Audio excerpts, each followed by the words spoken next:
안녕하세요. 저는 생크션랩의 조의준 대표라고 합니다. 생크션랩은 수출 통제, 제재 등의 정보를 전문적으로 전달하는 플랫폼이고 컨설팅 회사입니다. 트럼프 정부 2기를 맞아서 관세 장벽이 높아지면서 비관세 장벽도 함께 높아질 것을 대비해 저희가 이 회사를 만들고 운영 중에 있습니다. 네, 저는 언론사 특파원으로 2017년 1월부터 2021년 1월까지 트럼프 첫 임기 4년간 워싱턴 특파원을 했었는데요. 그때 트럼프 대통령의 행동을 충격과 공포라고 했거든요. 그런데 저는 정말 본편보다 재밌는 속편이 없을 거라고 생각했는데 지금 상황을 보면 본편보다 재밌는 속편, 역시 트럼프는 흥행 메이커다라는 생각이 들 정도로 정신없게 만드는 것 같습니다. 그리고 지금까지 일어난 일을 보면 실제로 변한 건 없는데 많은 걸 변화시켰다라고 정의할 수 있을 것 같습니다. 1기보다 더 강하게 몰아치면서요. 현실적으로 바꾼 건 없지만 트럼프의 말 한마디에 세계가 출렁거리고 파나마가 1대1로를 탈퇴한다든지 하는 가시적인 성과가 나오고 있는 겁니다. 그리고 트럼프 대통령이 관세 폭탄을 때린다고 관세에 대해서 수많은 정책을 발표하고 있는데요. 심지어 얼마 전까지 관세 정책을 담당해야 될 상무장관이 없었습니다. 실무 협상을 해야 할 USTR 대표는 저희가 이게 녹화하고 있는 24일 현재 아직 임명되지도 않았습니다. 지명되고 청문회는 끝났지만 인준이 아직 안 된 거거든요. 그런데 이런 상황에서 세상을 뒤흔들 수많은 관세나 이런 정책이 발표된 겁니다. 이 말은 미리 만들어 놓은 것을 한 번에 그냥 정부의 어떤 검증이나 이런 것도 없이 쏟아냈다는 말이거든요. MBC 방송 이런 데서요. 트럼프 집권 2기는 지난 40년간 대통령 취임 100일 기준으로 가장 많은 행정명령이 내려진 날이라고 하니까요. 트럼프 대통령은 1기 때 못했던 것, 남아있던 것들을 그냥 한 번에 밀어내기로 지금 시작하고 있다고 저는 그렇게 판단을 합니다. 현 시점에서 주목해야 될 인물들은 사실 트럼프 하나입니다. 트럼프 대통령이 1기 때만 해도 트럼프 대통령은 최고의 인물들로 뽑는다 그래서 각 분야의 최고 인물들을 뽑아서 장차관에 배치를 했습니다. 그랬더니 무슨 일이 생겼느냐? 트럼프 대통령이 하는 하나하나 모든 거에 반기를 들기 시작한 건데요. 예를 들자면요. 당시에 미친 개라고 불리는 사람이 있었는데 제임스 매티스 국방부 장관입니다. 군에서 아주 존경을 받고 이라크 전에 영웅이었거든요. 심지어 그분은 사병부터 시작해서 해병대 사성 장군까지 되고 그리고 국방부 장관이 된 전쟁 영웅이었습니다. 트럼프 대통령이 이 매티스에게 수많은 명령을 내렸거든요. 근데 실제로 민감한 건 이분이 안 받아들입니다. 예를 들자면요. 트럼프 대통령과 그 당시 북한 김정은의 말싸움이 최고조에 달았을 때 트럼프 대통령이 매티스 장관에게 한국에 있는 미국인들을 소개시키라고 합니다. 그 말은 한국인들은 미군을 빼라는 거니까 한국에서 아마 그 난리가 났을 겁니다. 그런데 중간에서 막았는데 그러다가 그것도 안 돼서 매티스 장관에게 결국 전달되니까 매티스 장관은 못 들은 척하고 그걸 실행하지 않았거든요. 그리고 당시에도 보면 한미 FTA를 파기하는 문서가 트럼프 대통령 책상 위에 올라와 있으니까 게리콘 국가경제위원장, 백악관 국가경제위원장인데 대통령에게 경제에 대해서 가장 긴밀하게 조언하는 역할을 하는 분입니다. 그분이 그 서류를 그냥 몰래 훔쳐서 나와요. 그게 한 번이 아니고 두 번이었습니다. 트럼프 대통령이 이런 걸 겪고 난 다음에 자기 충성파로만 채워야겠다. 라고 해서 지금 충성파로 다 채워놓고 자신의 생각을 실현시켜 줄 사람들만 꽂아 놓은 겁니다. 물론 장차관들 중요하고요. 머스크도 중요합니다. 그렇지만 이 현재 시점은 트럼프의 동무대라고 보는 것이 저는 옳다고 생각을 합니다.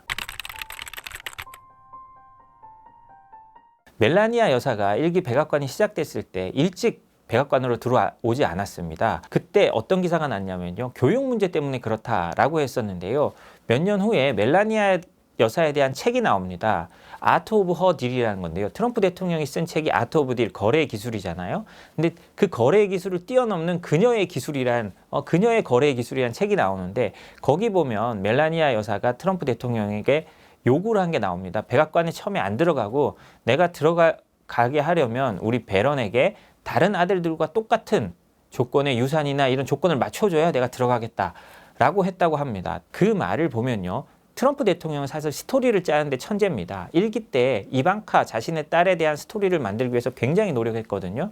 그러면 이번에는 저는 배런 차례라고 생각합니다. 물론 배런이 뛰어난 것도 있겠죠. 그렇지만 20살 안 된 그 젊은 청년이 아무리 뛰어나도 선거에 이렇게 어마어마한 뛰어난 역할을 할 수는 없잖아요. 그리고 SNS를 활용해라, 이런 걸 하면 좋다, 이런 조언은 다른 젊은이들도 사실 다 할 수 있는 거죠. 대통령의 아들이니까 좀 더 가까이서 조언할 수 있는 건데요. 그런 스토리를 만들어서 배런의 역할을 좀 확대시키고 있다고 생각을 합니다. 실제로 보면 트럼프의 아들들, 트럼프 집안은, 트럼프 자체가 트럼프라는 브랜드를 만들고 이 스토리로 성공한 사람이다 보니까요. 그 자식들마다의 스토리를 지금 거의 만들어가고 있습니다. 워킹맘 이방카라는 스토리를 만들었었죠. 물론 뭐 욕도 많이 먹었습니다. 집에서 밥도 안 하고 애 제대로 자기가 안 키우고 부모가 다 키워주는데 당신이 진짜 워킹맘이냐, 이런 비판 미국에서도 많았는데요. 어쨌든 이방카라는 아주 고급 브랜드를 만들어냈습니다. 그 아들, 그리고 그 돈 주니어 같은 사람들도 지금 세상을 돌면서, 세계를 돌면서 어떤 보수주의의 어떤 트럼프 아들로서의 역할을 키워가고 있고요. 그에 맞춰 저는 배런에 대한 역할도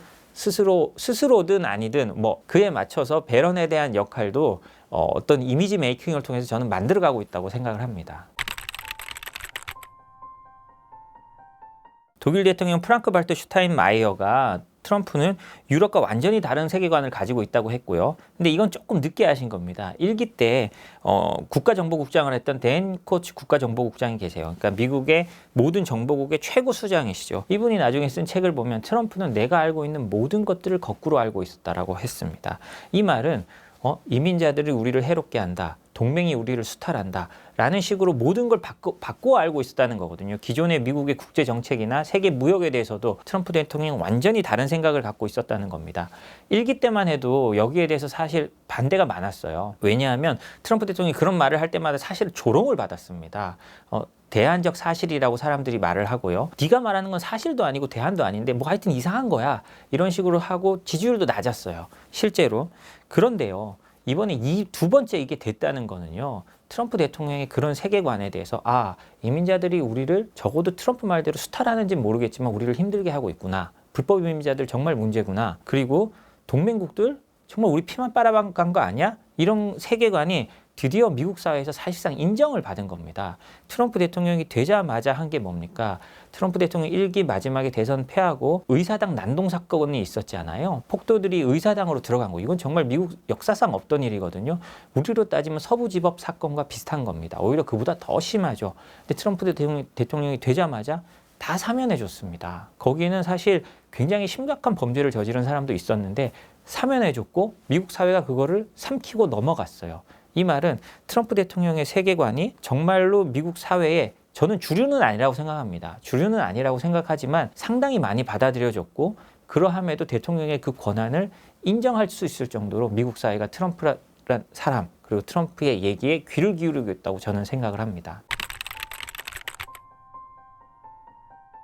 트럼프 대통령을 볼 때는 백인 고졸의 눈으로 봐야 합니다. 그렇게 해야 트럼프라는 사람, 그리고 미국의 현상을 이해할 수 있는데요. 트럼프 대통령이 생각을 해보면 사실 그런 가난한 사람, 고졸의 삶과 전혀 동떨어진 사람입니다.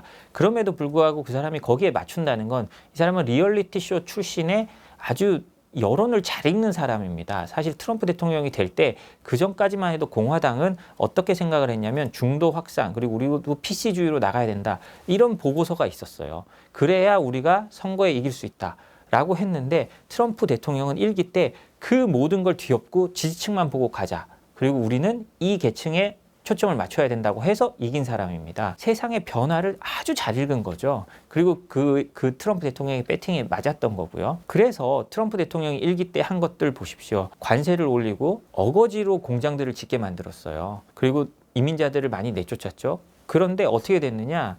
실제로 물가도 많이 안 올랐습니다. 경제 성장률은 좋았고요. 중위소득은 트럼프 대통령의 주장으로는 역대 최고로 올랐습니다. 미국 중위소득, 그러니까 가운데 있는 사실상의 그 고졸의 그런 사람들을 말하는 거죠.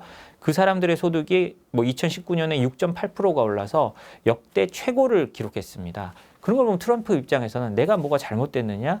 내가 해봤더니 우리 중산층이 잘 살게 됐다라고 말할 수 있는 거죠. 다른 데 우려와 상관이 없이. 그래서 이런 확신이 있는 겁니다. 그러다 보니까 트럼프가 2기 취임식에서도 제조업 국가를 만들겠다고 했잖아요. 사실 제조업 국가를 만든다는 게 좀 미국같이 고소득 국가에서는 말이 안 되는 거라고 생각하지만, 일단 트럼프 대통령이 그렇게 하겠다고 했습니다. 1기 때 해보니까 어느 정도 됐다는 거거든요. 그래서 우리 고졸의 백인, 그리고 그런 사람들을 더 이상 저임금 서비스 노동자가 아닌 생산직의 중산층으로 살게 해주겠다라는 게 트럼프의 공약이고, 그러다 보니까 트럼프에 열광을 하는 겁니다. 하나 좀 제가 과거 트럼프 랠리에 갔던 얘기를 해보면요. 2020년에 트럼프가 다시 재선에 도전할 때요. 그때 펜실베니아에 아주 산골에서 랠리가 열렸습니다. 그러니까 선거 유세를 하는 거죠. 정말 그때가 코로나 한창이라서 사람들이 바이든 유세장에 가면 사람들이 뭐 개미새끼 한 마리 없다는 건 그렇지만 그렇게 사람들이 많이 안 몰렸어요. 물론 바이든이 대통령이 됐지만. 그런데 트럼프 유세장은요. 트럼프가 떨어졌지만 가면 정말 수많은 사람들이 몰려서 한 1km 앞에 차를 대놓고 걸어 올라가야 합니다.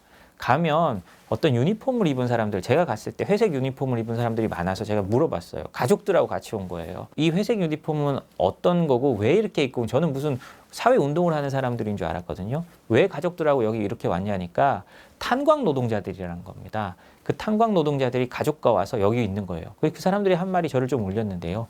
우리는 트럼프가 아니면 일자리가 뺏기고 없을 수 있다. 사라질 수 있다. 우리는 무조건 트럼프로만 가야 한다. 우리 생계가 달렸다라고 하는 거예요. 그런 열기가 트럼프가 대통령에 떨어지고 의사당 사퇴 그리고 수많은 수사를 받는 과정에서도 트럼프를 살아남게 하고 재선되게 한 원동력이라고 생각합니다. 그러니까 트럼프는 이제 그 사람들을 위한 정책을 더욱더 과감하고 과격하게 밀어붙이는 거죠. 1기 때도 트럼프 대통령이 기자들하고 엄청 싸웠거든요. 뭐 지금도 마찬가지입니다. 페이크 뉴스라고 하고 하지만 의외로 백악관에 가서 기자들하고 만나보면요. 기자들이 트럼프 대통령을 이렇게 싫어하지 않았어요. 왜냐하면 자기들이 원하는 질문에 다 대답을 해준다는 거예요. 그리고 싸우지만 뒤에서 또 전화를 하는 거예요. 트럼프 대통령이 직접 기자들한테 이름을 부르면서, 예를 들자면 톰 뭐 이러면서 이름을 부르면서 전화를 하는 거예요. 그런 걸 보면 이 사람은 자신의 목적을 위해서 싸우는 거고 하는 거지, 자신의 목적을 위해 자기를 반대하는 사람이라도 필요하다 싶으면 하루아침에 입장을 바꾸는 사람입니다. 예를 들자면 국제관계도 그렇거든요. 1기 때도 그랬고 지금도 아마 그럴 수 있을 것 같은데, 그때 1기 때도 왜 내가 하나의 중국을 지지하느냐 이렇게 말해놓고 3일 만에 시진핑을 바꾼 다음에 하나의 중국을 지지한다고 말을 바꾸는 사람이에요. 그렇게 중요한 사안도요. 그러니까 트럼프 대통령은 본인은 늘 유연성이라고 말하지만 이게 언제든 바뀔 수 있는 사람입니다. 아주 핵심적인 가치 몇 개, 뭐 관세나 이런 걸 제외하고는 언제든 바뀔 수 있는 사람이고요. 그리고 이게 얼마나 쉽게 바뀌는지 제가 거기서 피부로 느낀 적이 있었는데요. 제가 트럼프 대통령 출장을 따라다니고 하면서 좀 운 좋게 친해진 백악관 고위직이 하나 있었습니다. 나중에 그분이 제가 뭐 이메일을 보내고 하면 궁금하다고 하면 뭐 어디서 커피 한잔 하자라고 해서 가보면 그 백악관에서 어떤 내용이 일어나는지를 한참 얘기해 줄 때가 몇 번 있었습니다. 그런데요, 정말 한국 기자로서는 그렇게 들으면 거의 다 특종이었거든요. 근데 제가 그 기사를 거의 못 썼습니다. 왜냐? 거기서 말한 거에 한 3분의 1밖에 안 맞아요. 왜냐하면 그만큼 정책이란 게 왔다 갔다 하고 계속 변하는 거거든요. 그렇기 때문에 트럼프 대통령은 이게 트럼프다라고 현 시점에 말을 할 수 있는데, 근데 관세나 이런 걸 빼놓고 뭐 핵심적인 거 빼놓고는 나중에 어떻게 바뀔지 정말 지켜봐야 되는 그런 사람이라고 할 수 있겠습니다. 트럼프가 AP통신 기자들 뭐 출입을 금지하고 백악관 대변인실에서 뭐 그렇게 한 건 사실 뭐 상당히 좀 뭐 기자 출신으로 보면 유감이죠. 그렇지만 트럼프 개인으로 보면 아마 그렇게 각을 세움으로써 트럼프 지지층에 좀 열광을 받을 수도 있을 겁니다. 트럼프 대통령이 1기 때 가장 많이 했던 얘기가 뭐냐? 페이크 뉴스잖아요. CNN이나 이런 데서 페이크 뉴스라고 욕을 하잖아요. 근데 잘 보십시오. 그렇게 욕을 하면서도요, 트럼프 대통령 기자회견에서 CNN 기자들이 항상 질문을 합니다. 왜냐?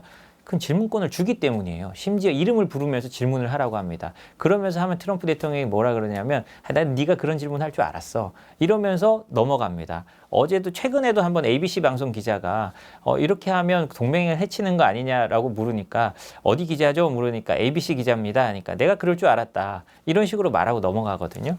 그런 것처럼 트럼프 대통령은 각을 세우면서도 그 각을 세운다는 것 자체를 이용을 잘 합니다. 그 질문을 받아치면서 자신의 의견을 잘 말하죠. 1기 때도 트럼프 대통령이 뭐 출입 금지시킨 CNN 기자도 있고 했었습니다. 그렇기 때문에 이 출입 금지 자체가 뭐 엄청난 뉴스는 아닙니다. 사실 그렇지 않고 비판 언론들을 그대로 받아들이면 가장 좋지만, 트럼프 대통령은 아마 이걸 약간 시범 케이스로 삼아서 어떤 좀 자기의 이제 다시 2기 언론 정책을 한번 보여주고 싶었던 것 같긴 합니다. 물론 안 했으면 가장 좋겠죠. 그리고 앞으로도 이런 부분은 좀 계속될 건데요. 그래 놓고도 트럼프 대통령이 다시 과거 뉴욕타임즈 기자나 워싱턴 포스트 기자한테 전화했듯이 또 전화하면서 같이 잘 지내자는 또 얘기를 할 그런 날이 또 올 수도 있다고 생각합니다. 트럼프 대통령은 주가 지수로 자기의 업적을 평가하는 사람이었습니다. 1기 때 그랬거든요. 트럼프 대통령이 예를 들자면 1기 선거를 지고요. 2020년 선거에 지고 사실 두문불출을 했어요. 그러다가 갑자기 기자실에 내려와서 기자회견을 한 게 있는데 다우가 3만을 넘었을 때입니다. 갑자기 내려오더니 다우 3만이 넘었고 이거는 우리 행정부의 위대함을 보여주는 거다. 이렇게 딱 말하고 올라가 버려요. 그만큼 주가 지수나 이런 거에 목숨을 거는 사람이거든요. 그러다 보니 사실 트럼프 대통령이 되니까 제 개인적인 생각은 주식이 그걸 생각하고 먼저 미리 올랐다고 생각을 합니다. 왜냐하면 이미 뭐 밸류에이션이나 여러 가지를 봤을 때 상당히 최고치에 근접해 있는 상황이잖아요. 그러니까 트럼프 대통령의 그런 1기 때의 모습을 보고 주식이 미리 올랐기 때문에 지금 좀 힘들어지고 있다. 그리고 앞으로 뭐 조정을 받으면 받을 수도 있겠죠.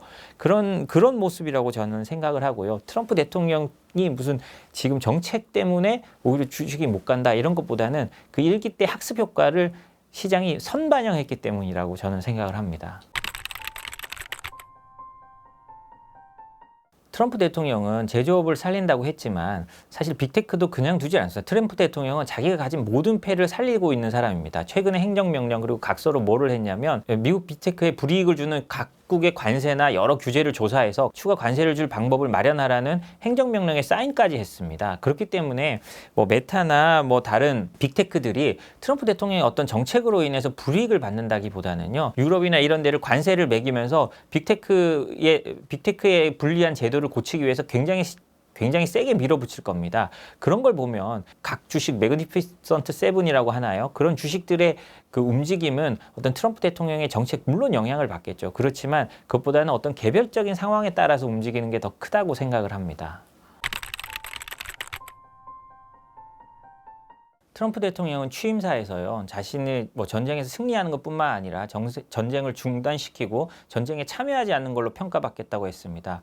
트럼프 대통령의 제1 목표는요, 우크라이나의 명분도 아니고요, 러시아가 이겼다는 것도 아니고요, 이 사람은 그냥 전쟁을 이 상황에서 그만두고 미국의 세금이 들어가지 않도록 하는 게 제1의 명분인 겁니다. 그렇기 때문에 트럼프 대통령이 뭐 우크라이나 패싱했다는 뭐 이런 여러 가지에도 불구하고 그냥 그렇게 하는 겁니다. 트럼프 대통령이 어차피 낱말을 듣는 사람도 아니고요. 제가 뭐 늘 하는 비유지만 트럼프 대통령의 각종 정책은 김정은의 핵개발 비슷한 겁니다. 자신의 목표가 있으면 거기에 맞춰가는 거고 옆에서 뭐라고 하면 살짝의 속도 조절은 있을 수 있지만 본인이 가는 길을 가는 겁니다. 트럼프 대통령이 그런 거를 나갈 때 어떻게 최고의 이익으로 돌리느냐 그걸 고민을 해야지 트럼프 대통령을 바로 막아 세울 수 있느냐 사실상 좀 힘들거든요. 트럼프 대통령이 지금까지 살아온 걸 봐도 자신에게 힘이 있을 때 자신이 룰을 만든다는 트럼프의 황금률이라고 합니다. 황금을 가진 사람이 룰을 만든다. 그게 트윗에 보면 여러 번 썼거든요. 자신이 룰을 만들었는데 남들이 뭐라 그러면 들을 사람이 아닙니다. 그런 트럼프 대통령의 모습을 또 하나 쉽게 볼 수 있는 게요. 예를 들자면 트럼프 대통령이 그 협상단으로 세운 3명 중에요. 뭐 국무장관이나 국가안보보좌관 같은 분은 정치인 출신이고요. 나머지 한 사람은 스티브 위트코프라고 부동산 업자 출신입니다.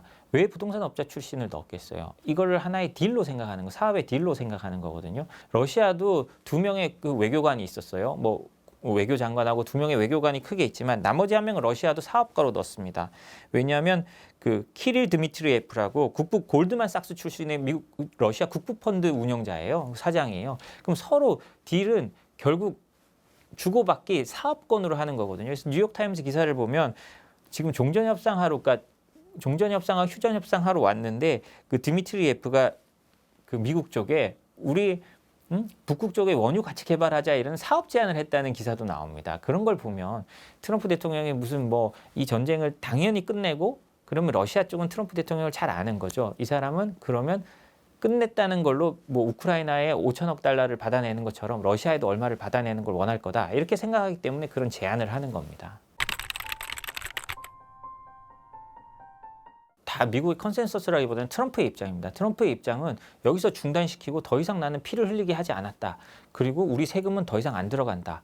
그리고 우크라이나에서 우리가 많은 희소광물이나 자원을 확보했다. 이게 미국의 입장이고 트럼프 대통령이 내세우고 싶은 걸 거고요. 그리고 러시아 입장은 이 상황에서 하면 우크라이나 영토를 먹는 거고요. 그다음에 그 안에 있는 광물이나 이런 것도 러시아 쪽에서 또 다 가져가는 거잖아요. 그 지금 실제로 러시아 실제로 러시아가 점령한 지역에 희소광물이나 광물이 가장 많다는 거니까요. 러시아 입장에서는 그리고 서방에도 자신들이 여전히 위협적인 존재라는 걸 한 번 더 보여준 거가 되니까요. 사실상 이대로 끝나면 러시아 입장에서는 거기 많은 수많은 젊은이들이 희생됐긴 합니다만 푸틴의 입장에서는 정치적 승리라고 할 수 있는 거죠.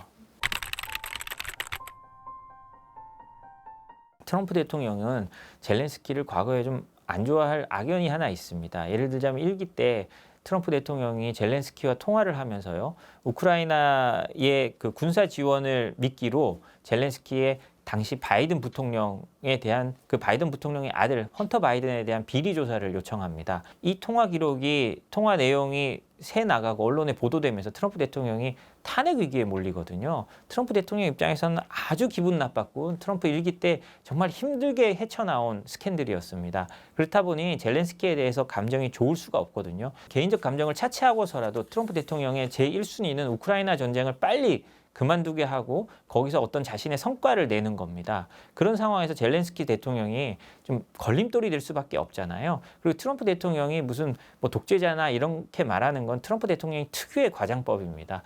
그렇게 압박하고 해서 젤렌스키를 압박하고 해서 자신이 원하는 걸 얻어내겠다는 거거든요.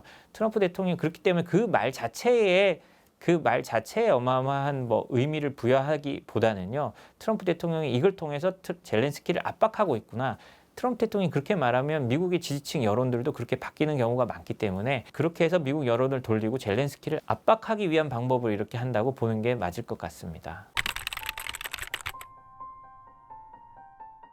트럼프 대통령은 항상 김정은과 직접 대화할 가능성이 있습니다. 트럼프 1기 시절에 트럼프 대통령이 판문점에서 김정은을 만났잖아요. 그게 얼마나 즉흥적이었냐면 뭐 사실 판문점에서 그렇게 만나고 이렇게 그 계단을 넘어가고 이런 장면을 연출하는 게요, 뭐 미국 대통령이 오는데 원래는 어마어마한 사전 작업이 있어야 됩니다. 그런데 그게 정말 트럼프 대통령이 일본 방문하면서 약간 즉흥적으로 한 거였거든요. 미리 조율된 것도 아니고요. 그래서 당시에 미국 고위 관리가 어떻게 했냐면요, 트럼프 대통령이 가고 싶어 한다는 걸 알리기 위해서 그 판문점으로 미국 고위 관리가 갑니다. 그래서 판문점으로 고위 관리가 가가지고 그 지키고 있는 북한 병사에게 나를 찍어라, 나의 동영상을 찍고 이걸 평양으로 보내라. 그러면 평양에서 내 얼굴을 알아보는 사람이 있을 테니 진짜 대통령이 트럼프 대통령이 김정은과 만나고 싶다고 한다는 걸 전해라. 이런 식으로 해서 이게 연결이 됐습니다. 그 정도로 급박하게 됐거든요. 그렇기 때문에 트럼프 대통령은 예측 불가능하고 그리고 김정은과 만나는 것 자체를 거부할 이유가 지금 없는 상황입니다. 그리고 자기가 어떻게 우크라이나 전쟁도 그만두게 했고 북한 문제도 해결해가고 있다는 이미지를 보여주고 싶기 때문에요. 그렇기 때문에 언제든 저는 만날 수 있다고 생각합니다. 다만 그 과정에서 정말 우리가 우려하는 것처럼 북한의 핵 동결이나 이런 걸 인정해주고 북한을 사실상 핵 보유국으로 인정해주고 뭐 이런 게 있을까봐 좀 걱정이 되는데요. 아니 그런 부분은 이제 우리 그 트럼프 행정부 안에 있는 우리 동맹을 중요시하는 사람이나 미국 내부에서도 판단을 하겠지만 저는 1기 때를 봤을 때 그렇게 쉽게 그렇게 내줄 거라고 생각하지는 않습니다. 만날 가능성은 높지만요. 그래서 한번 그 부분은 좀 지켜봐야 될 것 같습니다. 그 정상회담 장소라는 게 굉장히 상징적이거든요. 그래서 1기 때 정상회담 장소를 싱가포르로 잡고 베트남으로 잡고 했지만 한때 그 서로도 어느 쪽도 아닌 곳을 잡기 위해서 뭐 선박 위에도 고민하고 그랬던 걸로 알고 있습니다. 예를 들면 항공모함 위나 아니면 그 항공모함 유사한 데서 제3국의 그런 데서 만나자 뭐 이런 얘기까지 한 걸로 알고 있는데요. 트럼프 대통령은 만약에 정말 북한이 비핵화에 동의를 한다고 하고 그게 뭐 어느 정도 협상에서 아래쪽에서 구체화가 됐다고 하면 평양 갈 수도 있는 사람이라고 저는 생각을 합니다. 근데 그게 말 같지 않은 뭐 트럼프 대통령이니까 갈 수는 있는데요. 또 그렇게 쉽지는 않습니다. 과거에 트럼프 대통령 이전에도 빌 클린턴 대통령이나 이런 사람들이 북한과 만나고 북한과 정상회담을 추진했던 적도 있습니다. 그렇지만 다 그 목전에서 그만뒀었거든요. 또 국내 여론도 봐야 되고 합니다. 그래서 그건 좀 지켜봐야 될 문제인 것 같습니다. 트럼프 대통령 입장에서는 남은 하나가 뭔지를 좀 생각을 해봐야 됩니다. 트럼프 대통령은 미국 대통령 2번 하고 뭐 어마어마한 부자잖아요. 그리고 트럼프 대통령의 마지막 남은 어떤 지위에 대한 욕구를 채워줄 걸 생각해보면 노벨상이거든요. 그래서 트럼프 대통령이 1기 때도 노벨상 추천을 받습니다. 그 노벨상 추천을 트럼프 대통령이 직접 요구해서 받는데요. 누가 추천을 해주느냐? 아베 총리가 해줍니다. 아베 총리는 트럼프의 푸들로 불릴 만큼 트럼프 대통령을 의 비위를 맞춰주기 위해 노력했던 사람인데요. 그러니까 아베 총리는 트럼프가 진짜 이걸 원하는 걸 봤다는 거죠. 그렇기 때문에 트럼프 대통령은 그 대상이 뭐 푸틴에게 부탁을 하더라도 뭐 자신이 이제 자신의 계획에서 내가 노벨상을 받아야 된다라는 그 자신의 목적을 이루기 위해서라면 푸틴 대통령에게도 충분히 요구할 수 있다고 생각합니다.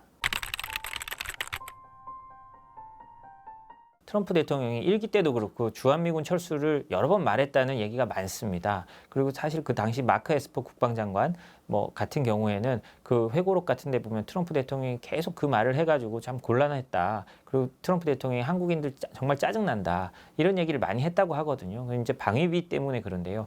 왜 삼성 TV도 팔고 다 우리한테 하면서 자기 그 나라까지 우리가 지켜줘야 되느냐가 트럼프의 한국에 대한 기본 생각입니다. 근데 뭐 북한에서 나가라 말아라 요구와 또 다른 문제거든요.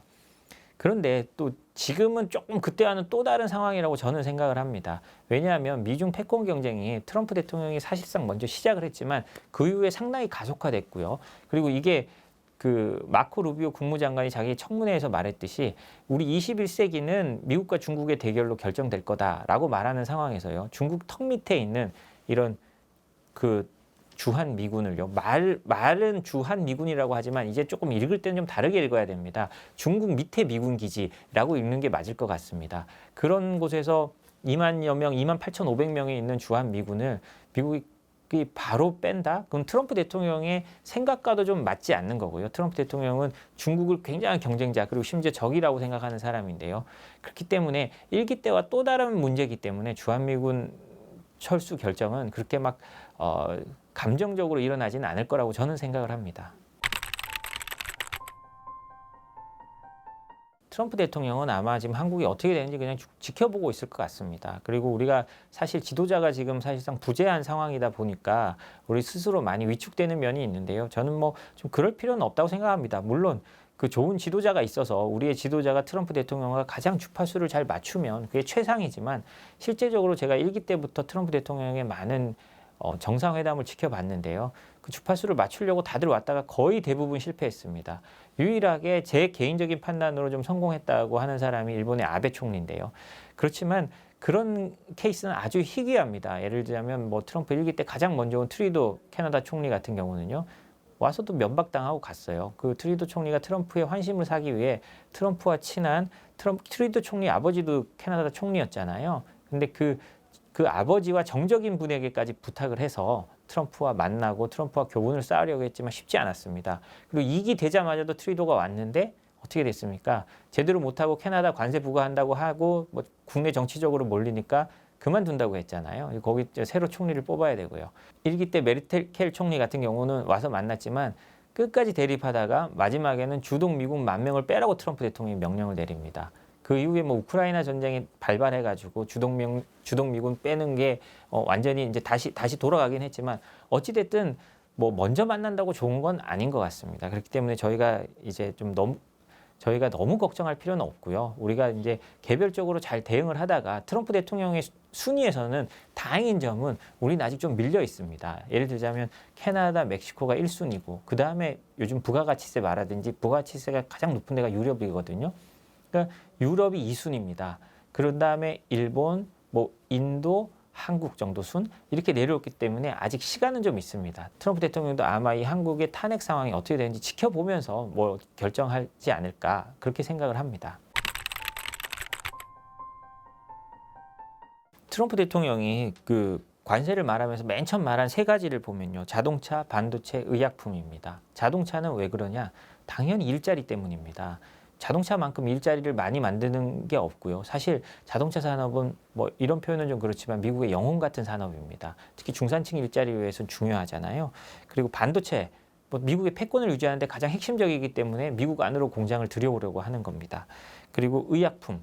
미국인들이 가장 부담을 느끼는 게 의료비거든요. 물론 뭐 트럼프 대통령이 의약품에 관세를 매기고 이런 건 의약품을 올리는 거지만 미국 내 공장을 만들어서 어떻게든 의약품이나 이런 거를 좀 상징적으로 싸게 공급하겠다. 그리고 의료 비용을 낮춰주겠다는 이렇게 상징으로 이렇게 공격을 하는 건데요. 트럼프 대통령이 이렇게 자꾸 말을 하고 있으면 진짜 솔직히 어쩔 수 없습니다. 제가 아까도 말했듯이 트럼프 대통령의 모토, 황금을 가진 사람이 룰을 만든다라는 모토에 따르면 어쩔 수 없이 거기 좀 맞춰줘야 되는데요. 그러면 거기에 맞춰서 저희가 좀 공급망을 조정하든지 좀 할 필요는 있습니다. 그렇다고 급격한 공급망을 해야 되느냐? 그건 의문입니다. 왜냐하면 상대적인 거잖아요. 관세나 이런 게 모든 게 상대적인 거니까 미국이나 뭐 일본이나 우리의 경쟁 상대들이 어떻게 하는지를 보고 움직여도 저는 늦지 않다고 생각합니다.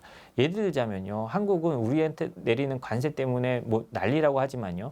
포드 CEO가 최근에 그 IR 같은 걸 한 거 보면요. 이런 식으로 관세 매기면 한국하고 일본만 득을 본다고 말을 했어요. 왜냐? 캐나다하고 멕시코에도 같은 관세가 부과되기 때문에 어차피 똑같고 그쪽에서 원가 경쟁력이 더 있다라고 생각을 하는 겁니다. 그리고 GM 같은 경우도요. 이런 식으로 되면 우리가 200억 달러 날린다라고 말하고 있으니까 전 세계가 다 지금 주판화를 튕기고 있는데 누구한테 이익이 될지 잘 모르는 거예요. 우리도 트럼프 대통령이 한마디에 막 바로 공급망 바꿔야 돼. 어디 공장 빨리 빼야 돼. 이렇게 할 게 아니라 상대적인 거니까 주판화를 정말 잘 튕겨보고 어떻게 해야 될지를 찾아가는 게 맞다고 생각합니다. 그리고 자꾸 잊고 있는 게 있는데 관세 장벽이 올라가면 비관세 장벽도 올라갑니다. 벌써부터 관세 높아지고 하니까 미국으로 통관 어려워지고 있다는 얘기가 저희한테 많이 들리거든요. 그러면 거기에 대한 서류 준비 이런 것들을 잘 해나가야 됩니다. 트럼프 시대에 수혜를 볼 기업이라고 하면요. 공급망에 있어서 중국과 비껴난 회사들이 가장 수혜를 볼 겁니다. 예를 들자면 선박, 그 다음에 방산 이런 데들이 될 수 있겠죠. 왜냐하면 피터슨 연구소나 이런 데서도 앞으로의 공급망은 미국만을 위한 공급망, 중국만을 위한 공급망 이런 식으로 바뀔 거라고 생각하거든요. 이 블로크가 계속 진행되기 때문입니다. 그러면 우리나라 조선소들은 사실상 거의 대부분의 부품이나 이런 것들을 국내에서 조달하고 있는 걸로 저는 알고 있고요. 그다음에 방산 같은 경우는 더더욱 그렇습니다. 이런 것들은 좀 일찌감치 중국과 디커플링이 되어 있기 때문에 이런 주식이나 이런 것들은 좀 더 미국의 관세 전쟁, 그리고 제재 전쟁에서 좀 더 안전한 주식이라고 할 수 있을 것 같습니다. 반면 중국에서 오는 소싱 비율이 높은 상품들은 좀 조심해야 되는데요. 그것도 뭐 저희가 완전히 나쁘다고 할 수는 없습니다. 왜냐하면 어차피 중국 상품을 쓸 수밖에 없는 것들이 있는데요. 그래도 한국에서 한번 거쳐서 만들어서 미국으로 수출할 수 있으면 미국 사람들도 그게 믿거든요. 그런 부분에서 우리가 잘 한다면 이런 위기도 기회로 바꿀 수 있다고 생각을 합니다. 트럼프 대통령은 일기 때부터 계속 말해온 게 있습니다. 미국은 더 이상 세계 경찰이 아니다라는 건데요. 미국의 힘이 사실 전 세계 GDP의 한 25%, 26% 되거든요. 그렇기 때문에 과거 2차 대전 이후처럼 전 세계를 누비면서 이렇게 질서를 관리하기에는 힘이 딸리는 것도 사실입니다. 그 현실을 인정해 줘야 되는 거가 있고요. 미국 사람들이 2차 대전 이후 피를 정말 많이 흘렸습니다. 6.25, 베트남전, 그다음에 이라크전, 아프가니스탄 전쟁까지 계속 전쟁을 해왔는데요. 트럼프 대통령이 된 가장 큰 곳을 보면요. 여러 연구가 있는데 트럼프 대통령이 이긴 지역들을 보면 사망자가 많은 곳일수록 트럼프 대통령이 더 크게 이겼다는 통계가 있습니다. 그만큼 이제 미국 사람들은 더 이상 전쟁을 하고 싶어 하지 않습니다. 피를 너무 많이 흘렸기 때문에요. 그럼 어떤 식으로 패권을 유지해야 하느냐? 그렇게 나오는 게 이제 제재입니다. 트럼프 대통령은 사실 관세를 거기다 추가한 건데요. 수출 통제, 그 다음에 미국의 말을 듣지 않는 기업들이나 은행들의 제재를 가하는 거죠. 그걸 통해서 패권을 유지하는 겁니다. 일기 시절에 스티븐 무니신 재무장관이 있었습니다. 무니신 재무장관이 한 말이 있는데요.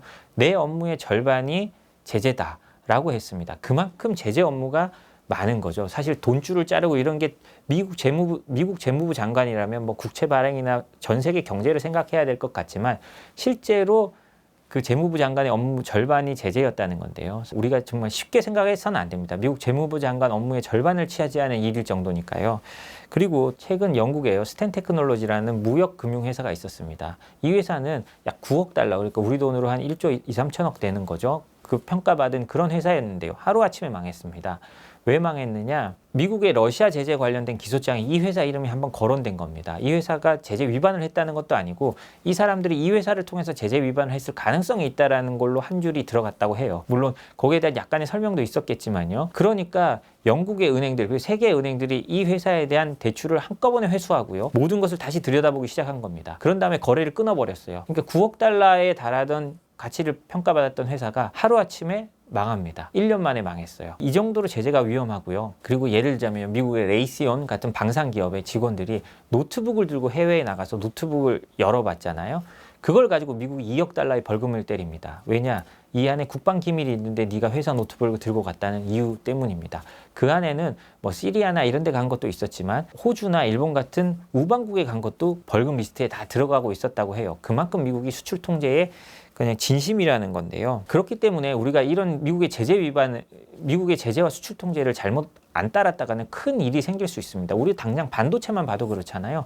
반도체 회사들 미국 수출 통제 따르느라고 난리잖아요. 왜 그러냐? 잘못 따랐다가는 기술 패권에서 아예 배제될 수가 있는 우려 때문입니다. 1980년대 일본에서도 그런 일이 있었는데요. 도시바가요, 몰래 공작 기계를 소련으로 수출을 합니다. 소련으로 수출을 했는데 이게 뭐 큰 문제인가 싶겠지만 미국은 당시에 소련의 원자력 잠수함을 그 소리로 파악하고 있었습니다. 왜냐하면 소련의 정밀한 공작 기계가 없어가지고 프로펠러를 소리 안 나게 잘 못 만들었다고 해요. 그래서 미국이 원자력 잠수함을 소리로 찾고 있었는데 어느 날 그 소리가 안 들리는 겁니다. 그래서 나중에 내부 제보를 통해서 알아보니 1987년에 도시바가 그걸 수출했다는 걸 알게 됩니다. 그때 도시바 제품 불매 운동이 백악관 앞에서 일어나고요. 일본 제품 불매 운동이 일어납니다. 그리고 그 여파로 일본의 반도체 산업이 미국에서 쫓겨나기 시작해요. 그래서 한국 반도체가 일본을 따라잡을 수 있는 아주 중요한 계기 중에 하나가 됩니다. 이런 것처럼 미국의 제재와 수출 통제를 제대로 안 따랐다가는 어느 순간 미국의 그 기술 라인에서 배제되고 어느 순간 미국의 동맹 라인에서 배제되면서 도시바와 일본 반도체와 같은 일이 우리에게도 일어날 수 있는 것입니다. 저는 본질은 같다고 봅니다. 본질은 같은데 바이든은 동맹들과 함께 엮어서 미리 조율해서 가는 거고요. 트럼프 대통령은 매를 들고 동맹을 때려서 가는 거와 차이 정도라고 생각을 합니다. 예를 들자면 바이든 정부도 어느 정도 했냐를 생각해 보면요. 유럽의 반도체, 네덜란드의 반도체 장비 회사 ASML이라고 알고 계실 겁니다. ASML을 보면 ASML 있는 도시 옆에 바로 옆에 아인트호벤입니다. 우리 뭐 박지성 선수 이런 걸로 유명한 도시죠. 아인트호벤의 공과대가 당연히 유명한데요. 거기 당연히 반도체 학과도 유명합니다. 왜냐하면 ASML이 그 산학 협력을 통해서 반도체 학과를 키워주고 있거든요. 그 아인트호벤 공과대학에 외국인 학생이 한 20% 정도 되는, 25% 정도 되는데 그 중에 대부분이 중국 학생이었다고 합니다. 그러니까 미국이 어떻게 하느냐? 그 공과대학에 이 중국 학생들 받지 마라 라고 합니다. 그런데 어떻게 그 대학이 그렇겠어요? 네덜란드 정부도 미국이 압박합니다. 이러다가 우리 반도체 핵심 기술 넘어간다. 중국 받지 마라. 이렇게 하니까 네덜란드 정부와 아인트호벤 공과대학이 차마 대학의 그 학문의 자유가 있으니까 그렇게 하지 못하고 한 방법이 뭐냐면 박사 과정에 중국 학생들을 안 받기로 했습니다. 이런 것처럼 미국이 아주 세밀한 것까지 들어갑니다. 바이든 정부 때인데 심지어 그랬어요. 트럼프 행정부는 아마 바로 쫓아내라 그러고 안 되면 뭐 관세, 벌금 매기고 막 이런 식으로 했을 거예요. 그렇기 때문에 하는 방식의 차이지 대중 압박에 대한 대원칙, 중국을 어떻게 다루냐의 대원칙은 미국 정치권의 컨센서스가 있는 겁니다. 때문에 이게 뭐 쉽게 바뀔 거다라고 생각하는 건 조금 오산일 것 같고요. 정말 30년, 50년, 100년 갈 수도 있는 이런 전략 경쟁이 이제 시작됐다고 보는 게 맞을 것 같습니다. 중국의 미국 수출 비중은요, 지금 한 15, 16% 되거든요. 한때 많을 때 22%까지 간 걸로 아는데 중국이 실제로 많이 낮췄습니다. 그래서 상당히 중국의 타격이 덜할 거라고도 생각하지만요. 하지만 여전히 중국이 미국 상품 수입하는 것보다 중국이 미국에 수출하는 게 훨씬 더 많습니다. 일기 때를 보면요. 미국과 중국이 어떻게 협상하고 압박을 했는지 보면 그게 나옵니다. 2008년 3월에 트럼프 대통령이 중국산 500억 달러 물품에 한 25% 관세를 부과하겠다고 발표합니다. 그리고 이후에 실제로 발표합니다. 그러자 중국은 그때만 해도 바로 보복 관세를 발표하거든요. 그러니까 트럼프 대통령이 어떻게 했느냐? 그래, 그러면 2천억 달러 부과할게 라고 해서 다시 10%를 부과합니다. 그러니까 중국이 그제서야 이게 쉽게 끝날 것 같지 않다 생각하고 미국에 빨간불, 파란불, 노란불로 표시한 협상 문서를 보냅니다. 파란 문서는 우리가 충분히 협의하고 합의할 수 있다. 노란 거는 우리가 잘 협의하다 보면 어떤 결론을 도출할 수 있지 않겠느냐라는 거고, 빨간 거는 우리가 절대 물러설 수 없다. 이런 거에 문서를 보냅니다. 미국 USTR 쪽으로요. 그러니까 미국이 어떻게 했냐면, 트럼프 대통령이 어떻게 했냐면 빨간 것만 협상시킵니다. 트럼프 대통령은 절대 물러설 생각이 없는 사람이거든요. 그래서 그때 2천억에 대해서도 결과적으로는 25% 관세를 부과하고요. 그래도 중국이 안 움직이는 거 같으니까 3천억 달러 더 해라. 이렇게 하고 나니까 이제 미국과 중국이 무역 합의를 하게 됩니다. 뭐 2천억 달러 정도의 미국산 물품을 중국이 사주기로 하고요. 그런 것처럼 여전히 무역에서는요, 미국이 좀 더 우위입니다. 왜냐하면 미국이 바잉 파워가 있으니까요. 그런데 미국도 타격이 있는 건 사실입니다. 뭐 아까 말씀하셨듯이 히토류나 이런 것들은 미국이 못 구해서 난립니다. 최근에 뭐 그린란드 말하고 뭐 우크라이나 말할 때도 미국이 히토류를 먼저 말하잖아요. 그 이유는 뭐냐면 바이든 때부터 히토류를 구해야 된다는 얘기 너무나 많았어요. 실제로 미국이 구하려고 노력을 했습니다. 그런데 제대로 안 됐어요. 예를 들자면 흑연 같은 경우만 해도요. 미국이 지금 가장 필요한 거거든요. 그래서 흑연 같은 경우만 해도 바이든 대통령 때 모잠비크에 자기들이 광산에 투자해서 우리도 이제 이 흑연에 대해서 좀 공급망을 개선할 수 있겠다. 이렇게 해서 직접 대통령이 말하고 발표까지 했어요. 근데 그거 어떻게 됐느냐? 실패했습니다. 그 모잠비크 지역에 또 소요 사태가 나고 하면서 그 광산을 제대로 관리할 수가 없었던 거거든요. 그러니까 그런 걸 보면 정말 미국도 중국으로부터 탈출하고 싶은데 쉽게 안 되는 거예요. 그렇다고 뭐 히토류 광산이 하루아침에 뭐 땅에서 뭐 바로 개발할 수도 있는 건 아니고, 특별히 또 민주주의 사회에서는 온갖 인허가 작업이 있기 때문에 그게 쉽지 않은 겁니다. 그렇기 때문에 미국도 사실 본격적으로 맞붙으면 타격이 큽니다. 그리고 중국에 히토류가 없으면 미국 무기도 못 만들거든요. 미국 무기 한 1000개 정도는 아예 못 만들고요. 한 2000개 정도는 부품을 못 만든다고 합니다. 그렇기 때문에 미국도 상당한 타격이 있을 걸로는 봅니다. 의외로 보면 중국이 트럼프에 긍정적입니다. 예를 들자면 그거는 국민들 보면 나타나는데요. 여론조사에도요. 중국 지도부가 그렇게 선동을 안 하고 있다는 겁니다. 그 말은 트럼프와 충분히 딜을 할 수 있다고 생각하거든요. 일기 때를 봤지만 잠깐 무역 흑자가 좀 줄어든 적은 있지만 그래도 계속 늘어났고요. 이거 보면 어떻게든 다 피해 나갈 수 있었다는 게 중국 지도부에 있고, 오히려 딜만 잘하면 잘 넘길 수 있다, 이렇게 생각하는 거라고 저는 생각합니다. 예를 들자면요, 유럽 외교협회에서 여론조사를 한 거 보면 트럼프의 등장을 가장 싫어하는 나라가 어딜까요? 한국입니다. 67%가 그 부정적이라고 답했고요. 그 다음에는 뭐 영국 뭐 이렇습니다. 그런데요, 긍정적으로 특하는 나라를 보면요, 인도가 84%로 가장 긍정적이었고요. 그 다음에 사우디아라비아가 61%, 러시아가 49%, 그리고 중국이 46%였습니다. 그러니까 중국 사람들은 그 중국 관영 미디어에서 트럼프를 그렇게 악마화하지 않는 것도 있고요. 보면 중국 온라인에서는 트럼프를 제2의 건국의 아버지라고 약간 조롱하듯 부르기도 한답니다. 트럼프 대통령 덕분에 중국이 드라이브를 걸면서 반도체도 많이 따라갔고요. 배터리 산업도 성장했고요. 그리고 뭐 딥시크나 이런 AI도 많이 따라잡았다라는 취지라고 하는데요. 어찌됐든 중국이 가장 경제적으로 많은 타격이 있는 것도 사실로 그렇지만 중국 지도부는 트럼프를 충분히 딜을 할 수 있는 대상이라고 생각하는 것 같습니다. 제가 파나마를 한 10여 년 전쯤에 취재를 간 적이 있었습니다. 그때 제가 중남미 특파원을 하고 있을 때였는데요. 그때 갔을 때 파나마에 어떤 일이 있었느냐? 그때 갔을 때도 지금과 비슷한 얘기 때문에 갔습니다. 왜냐하면 홍콩계 기업이지만 이제 사실 홍콩이 중국이니까요. 허치슨 완포아가 그 파나마의 양쪽 그 입구의 항구를 지배하고 있잖아요. 그 경영하고 있잖아요. 그때도 그 문제를 보러 갔었습니다. 그때 갔을 때 그 양쪽 항구에 거대한 자유무역지대가 있거든요. 그 자유무역지대에 갔더니 정말 한 80~90%는 중국 회사들이었습니다. 사실상 미국 앞마당에 미국을 지나는 가장 큰 물류센터가 중국에 의해서 지배되고 있다고 하는 것도 뭐 사실 과언이 아니고요. 제가 그때 그래서 그 청장에게, 아마 그 자유무역지대 청장에게 물어봤습니다. 여기 미국 회사는 없나요? 하니까 글쎄요, 아메리칸 스탠다드 정도 있을까요? 라고 했는데, 아메리칸 스탠다드가 뭡니까? 변기 회사입니다. 그리고 지금은 더 이상 또 미국 회사도 아니라고 하더라고요. 그만큼 미국산이나 미국이 뭐 거기서 자리 잡고 있는 건 전혀 없다는 겁니다. 그때도 그 때문에 미국에서 상당히 그 걱정이 많았거든요. 근데 미국 대통령은 그걸 알면서도 지금까지 파나마의 관계나 그리고 아니면 체면 그리고 법적인 무슨 걸 따지느라고 아무도 그런 말을 못 해왔던 거죠. 근데 트럼프 대통령은 이제 그걸 드러내놓고 하는 겁니다. 실제로 중국 사람들이 파나마에 좀 영향력을 끼치고 있다는 걸 어떤 점으로 볼 수 있냐면요. 그 파나마 운하를 내려다보고 있는 미국인들의 묘지가 있습니다. 파나마 운하를 건설하면서 미국인들이 또 한 3만 명 정도 죽었잖아요. 그 미국인 묘지가 있는데 그 위에 중국인 묘지가 있습니다. 미국인 묘지와 파나마 운하를 내려다보는 위치에 있는 거거든요. 얘네도 복수릉이라고 아주 잘 꾸며놨습니다. 뭐 중국 사람들은 사실 발복 이런 거 되게 중요시하게 생각하잖아요.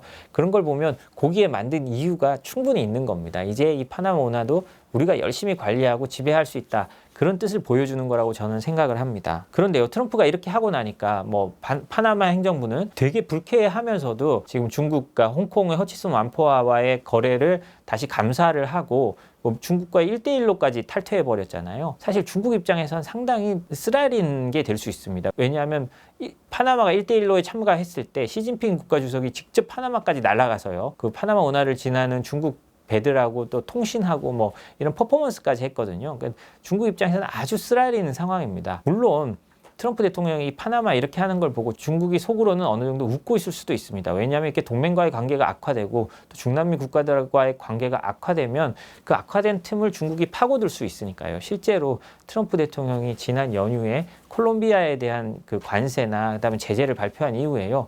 콜롬비아는 지금 좌파 대통령이 하고 있거든요. 미국의 오랜 동맹입니다. 콜롬비아는 우리랑 6.25도 같이 왔었고요. 콜롬비아는 이라크 전에 참가한 중남미의 미국이 공인한 동맹입니다. 미국이 공인한 동맹이 나토 이외에 한 17개, 18개밖에 없거든요. 그런데도 콜롬비아가 그 일을 겪은 다음에 중국과 항로를 개설하는 등 또 중국에 또 더 다가서는 모습을 보이고 있습니다. 물론 좌파 대통령인 것도 있겠지만 어찌됐든 콜롬비아가 이렇게 움직이는 건 상당히 이례적이거든요. 그렇기 때문에 중국은 또 트럼프에 대한 이런 압박이 가져오는 부작용을 이삭죽기 하듯이 가져갈 그런 생각을 가지고 있을 거라고 생각을 합니다. 트럼프 행정부의 이런 과격한 행동 때문에 반미 연대가 더 나올 수는 있습니다. 그렇지만 미국의 제재란 거의 가장 큰 무기는 달러입니다. 국제 무역에 달러가 쓰이고 있기 때문에 그 달러의 돈줄을 잡고 무역을 못하게 하고 이 사람과는 달러 거래를 하지 마라고 하면 무역이 막히는 거거든요. 금융거래가 막히기 때문에 큰 타격을 받는 건데 사실 달러의 힘이 그렇게 쉽게 쇠하지 않습니다. 미국 달러가 영국 파운드로부터 그 기축통화의 지위를 물려받을 때 미국의 경제력이 영국의 4배나 됐습니다. 금융이란 건 아주 보수적인 겁니다. 그렇기 때문에 중국이나 그 중국의 동맹들, 중국과 러시아의 이런 크기가 미국의 4배가 되지 않는 이상 달러의 기축통화는 쉽게 흔들리지 않거든요. 물론 그 블록이 그 안에서 움직이는 건 어쩔 수 없을 겁니다. 그 블록이 그 안에서 움직이는 건 어쩔 수 없겠지만 그 이외에 미국의 제재가 작동하는 방식에는 당장은 큰 영향이 없을 거라고 생각합니다. 물론 먼 미래로 이게 오래되다 보면 문제가 생길 수 있지만 당장은 큰 문제가 없을 거라고 생각을 합니다. 관세 전쟁이 지나고 나면 수출 통제와 본격적인 제재 전쟁이 벌어질 거라고 저는 생각을 합니다. 왜냐하면 관세는 어떻게 생각하면 융단 폭격입니다. 그런 다음에 지도부를 향한 정밀 폭격이 이루어지게 되는데요. 그 지도부를 향한 정밀 폭격은 수출 통제와 제재가 될 겁니다. 반도체에 대해서 우리가 또 면제를 얻고 해가지고 우리의 그 운신의 폭을 넓혀야 되는 건 사실이지만 그 면제는 좀 결국은 한계가 있을 거거든요. 그럼 그런 한계가 있다면 우리가 좀 먼저 움직여서 그쪽이 어떻게 움직일까를 보고 미리미리 공급망 같은 걸 조절해 놓는 것 굉장히 필요하다고 생각합니다. 특히 아까도 말씀드렸듯이 앞으로의 세계는 미국으로의 공급망으로 가는 세계, 중국으로 공급망으로 가는 세계로 갈 가능성이 아주 높거든요. 그럼 우리 기업들도 내가 어디 수출하느냐, 내가 어떤 시장을 타겟으로 하느냐에 따라서 전략을 세밀하게 바꿔 나가야 됩니다. 물론 뭐 당장 트럼프 4년간 어떻게 된다는 얘기는 아니고요. 이게 아주 장기적인 트렌드라고 저는 생각하기 때문에 미리 준비해 놔야 됩니다. 그리고 어떤 것에서 이득을 볼까라는 판단보다는요, 어떻게 하면 불이익을 줄일까로 접근하는 것이 저는 맞다고 생각합니다. 그러면 불이익을 줄이기 위해서는요, 내가 어떤 문제가 생겼을 때 벌금을 줄일 수 있고 어떤 경고로 넘어갈 수 있는 그런 뭐 제도나 이런 거를 그 회사 안에 만들어 놓고 그걸 잘 찾아가는 것이 저는 필요하다고 생각을 합니다. 그리고 가장 중요한 것은 저는 이번 판에 가장 중요한 플레이어는 공무원이라고 생각을 합니다. 왜냐하면 각 기업들은 예를 들면 우리나라 대기업을 따지면 각 기업들은 어느 정도 이제 투자하겠다는 이런 뭉텅이의 이제 재료들을 모아 놓으면 그거를 잘 포장해서 트럼프가 보기 좋고 선전하기 좋게 만들어주는 건 공무원들이거든요. 그런 것도 정치인들이 하는 것도 아닙니다. 공무원들이 잘 포장을 해준 걸 가지고 정치인들이 광을 내는 거잖아요. 그런 부분을 우리가 잘 생각을 하고 공무원들이 일할 수 있는 여건을 좀 더 잘 만들어줘야 우리가 이 파고를 좀 잘 넘어갈 수 있다고 저는 생각을 합니다.